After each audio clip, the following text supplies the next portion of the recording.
বাড়িতে সবাই ক্লান্ত হয়ে পড়লেও ক্লান্ত হয়ে পড়ে না শুধু বাড়ির বউয়েরা। কারণ বাড়ির বউয়েরা যদি ক্লান্ত হয়ে পড়ে তাহলে তার সংসারটা চলবে না, তাই না?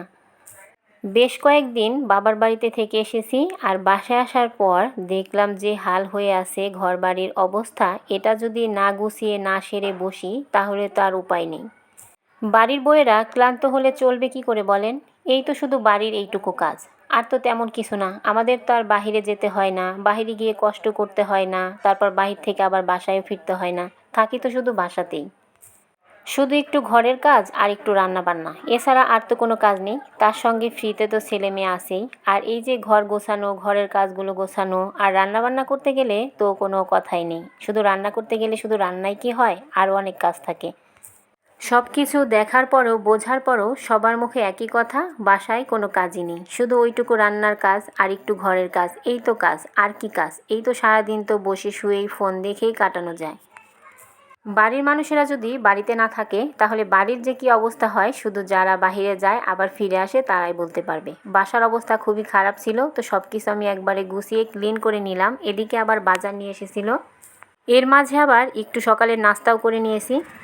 আমাদের নাস্তা মানে ধীরে সুস্থে বসে সুন্দরভাবে পরিপাটি করে খাওয়া না, তাড়াহুড়া করে যত কম সময়ের মধ্যে শুধু পেটে একটু দেয়া যায়।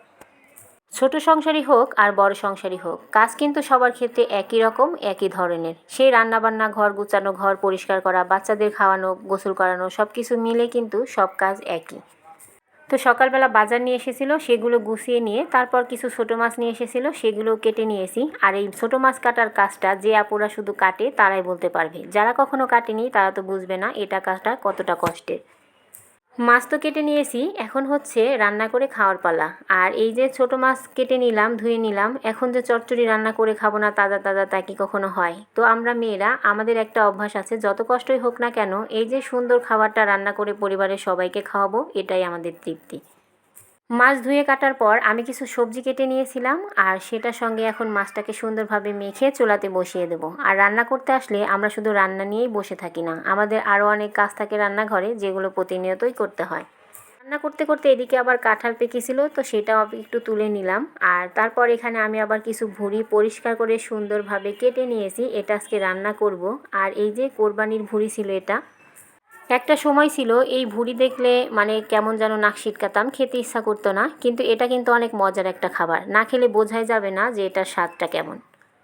গরম গরম ভাত কিংবা পরোটা, রুটি, যেটা দিয়ে আপনি খান না কেন, এটা কিন্তু আবার মুড়ি দিয়ে খেতেও ভীষণ মজা লাগে। তো আমি একদমই ঝাল ঝাল করে তারপর কষিয়ে এটা রান্না করে নিতেছি। আর একদমই শুকনা শুকনা করে রান্না করব, এটা ভাজা ভাজা খেতেই বেশি ভালো লাগে।